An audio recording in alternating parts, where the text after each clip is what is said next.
इसमें आज हम लोग पढ़ेंगे क्या, work at height safety measurement या फिर मेजर। ठीक है, ऊंचाई पे काम करने के दौरान किन किन बातों को सावधानी रखना है उसके बारे में आज हम जानेंगे। ऊंचाई पे जो भी काम करते हैं उसे हम कहते हैं वर्क एट हाइट। ठीक है, तो वर्क एट हाइट किसे कहते हैं? अगर कोई आपसे पूछे तो 1.8 metre above all work are under the rule of work at height. कोई भी ऐसा काम जो 1.8 मीटर के ऊपर किया जाए उसे हम क्या कहते हैं? वर्क एट हाइट कहते हैं। जैसे एग्जांपल के लिए लेते हैं 1.9 मीटर। ठीक है, 1.9 मीटर अप्रोक्स आप मान के चलिए, मोटा मोटी 2 मीटर के ऊपर कोई भी काम करते हैं तो वर्क एट हाइट के रूल में आता है। जैसे हम लोग काम करते हैं स्काफोल्डिंग पे, प्लेटफॉर्म पे, गांव के भाषा में बोले तो हम लोग जाली लगाते हैं दीवार जुराई करने के लिए, दीवार चुनाई करने के लिए। आप सभी लोगों ने देखा होगा गांव में दीवार जुराता है, पेंट होता है, प्लास्टर होता है, तो क्या होता है जो हम लोग तरीका यूज करते हैं वो सही है? नहीं है ना। तो उसके लिए हम लोग किन किन बातों को ध्यान रखेंगे? तो सबसे पहले हम यूज करेंगे use fall production. Fall production का जो सिस्टम है, fall RS system, fall protection system और भी कई सारे सिस्टम है, उनका यूज करेंगे। दूसरा सेफ एक्सेस। सेफ एक्सेस से यहाँ पे मतलब है कि आने जाने का जो हमारा रास्ता हो वो क्लियर होना चाहिए वर्क एट हाइट के दौरान, क्योंकि जब हम वर्क एट हाइट पे काम करेंगे तो हो सकता है कि खतरा हो सकता है। ठीक है, कोई व्यक्ति गिर सकता है, वेदर कंडीशन खराब हो सकता है, कम्युनिकेशन स्किल खराब हो सकता है। तो इसके जरिए होने वाले खतरा से बचना है तो हमें क्या चाहिए? एक्सेस जो हमारा होना चाहिए, सेफ चाहिए। जैसे क्लासरूम का उदाहरण लेते हैं, क्लासरूम में जैसे आप लोग इंटर करते हैं तो आने के लिए एक प्रॉपर वे में रास्ता है। ठीक है, वैसे हम लोग जब साइट पे काम करेंगे तो आने जाने के लिए क्या होना चाहिए? सेफ एक्सेस होना चाहिए। 3 नंबर में यहाँ पे लिखा है गार्डरेल और बैरियर। जब भी हम काम करते हैं तो गार्डरेल और बैरियर क्यों लगाते हैं? गार्डरेल और बैरियर लगाने से हमारा पर्पस होता है कि कोई अनऑथराइज व्यक्ति, कोई अनट्रेन्ड व्यक्ति हमारे वर्क एरिया में प्रवेश ना करे। जैसे हमने और आपने भी रोड पे कहीं काम होता है या फिर मूवी में, सीरियल में हमने देखा कि जहां भी कुछ काम होता है तो वहां पे एक रेड टेप लगाया जाता है, येलो टेप या ग्रीन टेप, जो भी टेप है उस पे क्या लिखा होता है? डेंजर या फिर work at work is going, इसका साइन बोर्ड होता है। तो साइन बोर्ड से मतलब ये होता है कि यहाँ पे काम जो है प्रोग्रेस में है, काम प्रोग्रेस में है। तो इससे क्या होगा, जो व्यक्ति जिसको पता नहीं है कि इधर जाना है नहीं जाना है वो व्यक्ति उधर नहीं जाता है। आपको पता है क्या काम हो रहा है, ऑब्जर्वेशन का काम हो रहा है, स्काफोल्डिंग का काम हो रहा है या फिर कुछ भी काम हो रहा है, XYZ कुछ भी काम है, तो काम है जिस व्यक्ति का, जो उसमें हेल्पर है, जो इंजीनियर है, जो HSC डिपार्टमेंट का सेफ्टी सुपरवाइजर है, वो व्यक्ति जाएंगे। अनऑथराइज व्यक्ति जैसे कि हो गया गांव का कोई लड़का हो गया या फिर कोई ऐसा जिसे उस काम के बारे में नहीं पता है, वो वहां पे जाएगा तो क्या होगा? वहां पे खतरा हो जाएगा, तो वहां उसका जाना उचित नहीं है। तो इसके लिए हम किस चीज का उपयोग करते हैं? गार्डरेल और बैरियर के। ठीक है, गार्डरेल और बैरियर और समझना है, एक्सप्लेन करना है तो हम लोग का जो छत होता है उस पे हम लोगों ने क्या एक बाउंड्री दिया है। बाउंड्री दिया है 2 फीट 2.5 फीट। क्यों दिया है? कि घर पे छोटे छोटे बच्चे हैं और भी कोई चीज है, ताकि उधर नीचे ना गिरे। तो एक प्रकार का क्या है? बैरियर है, गार्डरेल है। ठीक है, उसके बाद है प्रॉपर ट्रेनिंग। कोई भी काम करने के लिए हमें किसी भी मशीन, किसी भी इक्विपमेंट, कुछ भी करने के लिए XYZ हमें क्या चाहिए? उसके बारे में प्रॉपर नॉलेज चाहिए। बिना नॉलेज के अगर हम उसको करते हैं तो क्या है? खतरा है, हजार है। ठीक, तो प्रॉपर ट्रेनिंग होना बहुत ही आवश्यक है। कोई व्यक्ति अगर स्काफोल्डिंग पर चढ़ता है तो उसे सेफ्टी मेजर के बारे में जानना बहुत जरूरी है।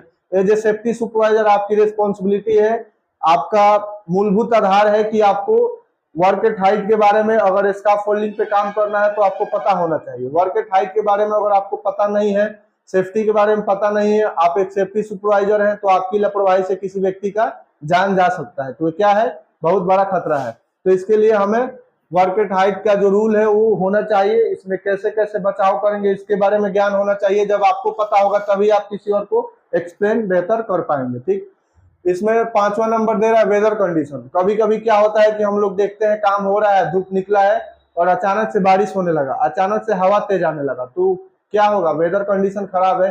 अगर वेदर कंडीशन खराब है तो हम वर्क एट हाइट पे काम नहीं करेंगे। ठीक, काम क्यों नहीं करेंगे इसका भी रीजन है। मान के चलिए कि हम वर्क एट हाइट पे काम कर रहे हैं, 5 फीट पे काम कर रहे हैं, दीवाल का जो है जुराई का काम हो रहा है, प्लास्टर का काम हो रहा है, अचानक से बारिश होने लगे, अचानक तेज हवा चलने लगे, हो सकता है जो व्यक्ति उस पे काम कर रहे हैं वो व्यक्ति गिर जाए।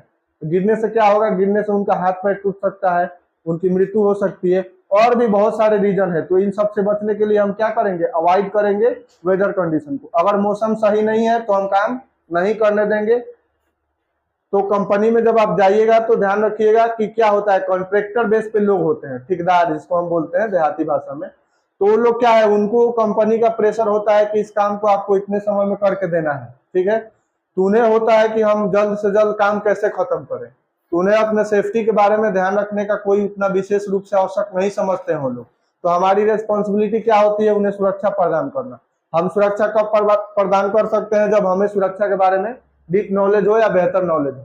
तो वेदर कंडीशन के बारे में अगर खराब मौसम होगा तो हम वर्क एट हाइट का काम करने नहीं देंगे, ठीक है। चौथा इसमें दिया है सिक्योर टूल्स और इक्विपमेंट। कभी कभी हम लोगों ने देखा कि गांव देहात में या फिर कंपनी में भी जिस टूल का उपयोग जहां पे करना चाहिए वहां पे हम लोग नहीं करते हैं। कभी कभी क्या होता है, स्काफ फोल्डिंग का जब वर्क चलेगा तो आप लोग कंपनी में जाएंगे तो देखेंगे कि जो नट बोल्ट होता है उसे टाइट करने के लिए लोग हाथ का भी उपयोग करते हैं। प्रॉपर उसका उपयोग क्या होना चाहिए, पन्ना का उपयोग होना चाहिए, टूल्स का उपयोग होना चाहिए। जो जिस साइज का है उस साइज का टूल्स आता है उसका उपयोग करना चाहिए। लेकिन जनरली हम लोग फॉलो नहीं करते हैं गाइडलाइन, तो हाथ से भी कर देते हैं, सोचते हैं कि क्या होगा, हो गया, टाइट हो गया, मजबूत हो गया। लेकिन वो क्या मिसबिहेव हो जाता है या फिर फेल हो जाता है, खुल जाता है। और कोई व्यक्ति स्काफ फोल्डिंग पे काम कर रहा हो और उसका जो बोल्ट है स्काफ फोल्डिंग का, जो पिलर का, वो अच्छे से नहीं लगा हो तो क्या होगा, पिलर खुल जाएगा। पिलर खुलेगा तो स्काफ फोल्डिंग गिरेगा, स्काफ फोल्डिंग गिरेगा तो किसी व्यक्ति की एक्सीडेंट हो जाएगी, हजार्ड हो जाएगा कुछ भी। तो इससे बचने के लिए हम क्या करेंगे, सिक्योर टूल्स और इक्विपमेंट का यूज करेंगे। सातवां है गुड कम्युनिकेशन। कम्युनिकेशन से यहाँ पे मतलब है कि बातचीत। कभी कभी होता है कि कोई व्यक्ति ऊंचाई पे काम कर रहा है, आप सेफ्टी सुपरवाइजर है, नीचे है, आपने कुछ बोला उसे, उसे सुनाई नहीं दिया, वो समझ नहीं पाया आपकी बातों को। इससे भी क्या हो सकता है, खतरा हो सकता है। तो गुड कम्युनिकेशन स्किल डेवलप करेंगे, बातचीत करने का तौर तरीका जो है उसको डेवलप करेंगे। वो कैसे डेवलप कर सकते हैं, ये आपने देखा होगा मूवी में एक वॉकी टॉकी आता है, ठीक है। आप साइड पे जब ये सेफ्टी सुपरवाइजर जाइएगा तो एमएनसी कंपनी होगा, कोई अच्छा कंपनी होगा, तो वहां पे आपको क्या मिलेगा, वॉकी टॉकी मिलेगा, क्योंकि फोन का यूज करना वर्कर के लिए अलाउ नहीं होता है। तो जब आप वॉकी टॉकी का यूज करेंगे तो उससे आपका कम्युनिकेशन बेहतर हो पाएगा। आप जो भी है गाइडलाइन, सेफ्टी गाइडलाइन किसी व्यक्ति या किसी मजदूर, किसी मिस्त्री को देना चाहते हैं तो आप किसके माध्यम से देंगे, वॉकी टॉकी के माध्यम से देंगे, ठीक। उसके बाद इसमें आठवां है अवॉइड ओवरलोड। ओवरलोड से आप लोग समझते हैं कि ओवरलोड कोई भी चीज है, कोई भी वस्तु है, उसकी एक अपनी निर्धारित क्षमता होती है, ठीक है। और उस क्षमता से ज्यादा उस पर लोड दिया जाए तो उसे हम ओवरलोड कहते हैं, ठीक। उसके बाद प्रॉपर पीपीज का यूज। पीपी जैसे इसमें हमने दिया है equipment at search body harness, safety belt, helmet, safety shoes and other safety equipment protect worker from hazard during the work at height, ठीक।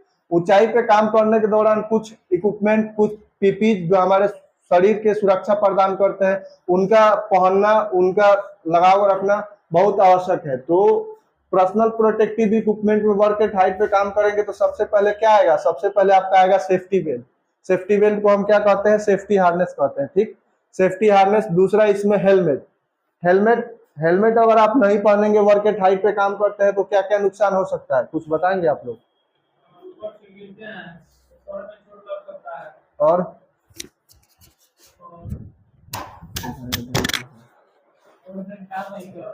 हाँ घड़ी घड़ी धा के बोली तनी प्रोफेशनल रूम में जाए जाओ ना टूटी इतना।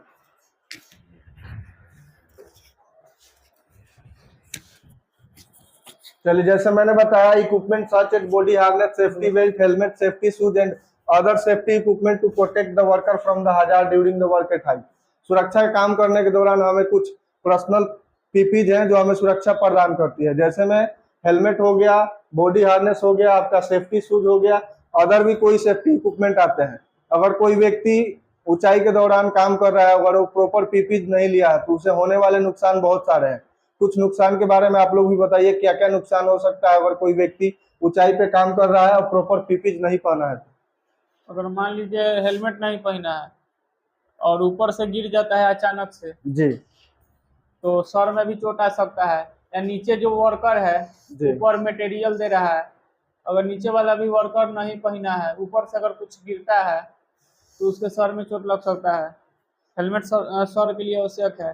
सेफ्टी बेल्ट हो गया, सेफ्टी बेल्ट भी जरूरी है। ऊपर काम, ऊंचाई पे काम कर रहे हैं, मान लीजिए पैर फिसला, तो अगर गिरते हैं तो गिरने से सेफ्टी बेल्ट हमको बचाता है, इसके लिए सेफ्टी बेल्ट भी जरूरी है।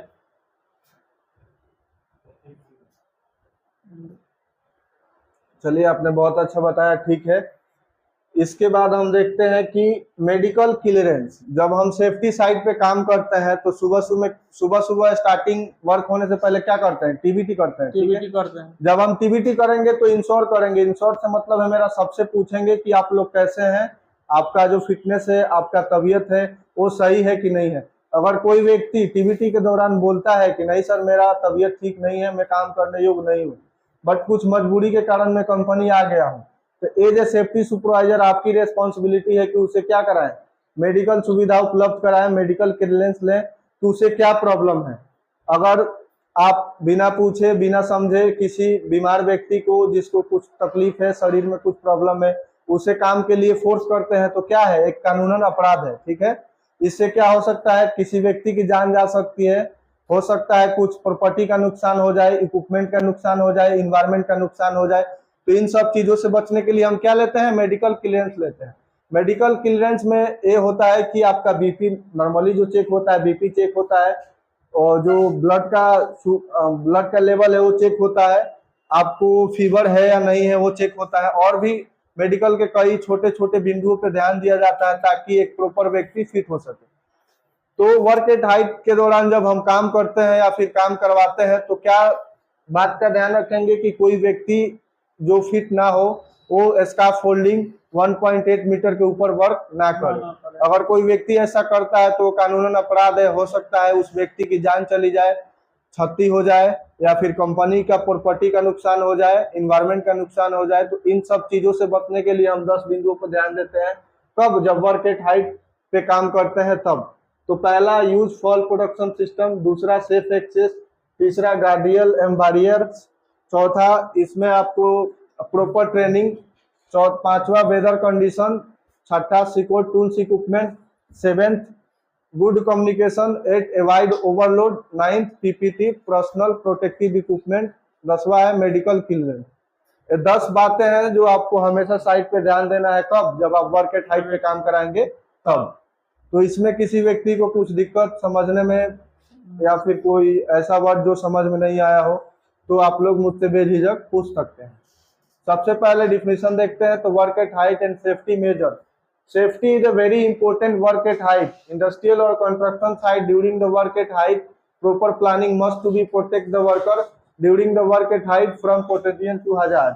Equipment such as body harness, safety belt, helmet, safety shoes and other safety equipment to protect worker from hazard during the work at height site. 1.8 meter above all work are on the rule of work at height। अगर कोई व्यक्ति आपसे पूछता है कि work at height किसे कहते हैं तो आप लोग क्या जवाब दीजिएगा? 1.8 वर्क एट हाइट में आती है। वो काम कुछ भी हो सकता है, कंस्ट्रक्शन का भी हो सकता है और कंपनी का भी हो सकता है, ठीक है। कंस्ट्रक्शन और कंपनी में दो, जैसे कि आप लोग जब एज ए सेफ्टी सुपरवाइजर यहाँ से ट्रेनिंग पास आउट हो जाइएगा तो 2 इंडस्ट्री होती है, ठीक है। कंस्ट्रक्शन का जो हम लोग घर मटेरियल बिल्डिंग बनाने का काम होता है, दूसरा इंडस्ट्री का। इंडस्ट्री में 6-7 टाइप के हैं, कोई प्रोडक्शन का है, कोई केमिकल का है, कोई गैस का है, कोई पेट्रोलियम का है। तो इंडस्ट्री अलग अलग है, बट आपका रोल क्या होगा? किसी व्यक्ति को सुरक्षा प्रदान करना ही सेफ्टी सुपरवाइजर का कार्य कहलाता है, ठीक है।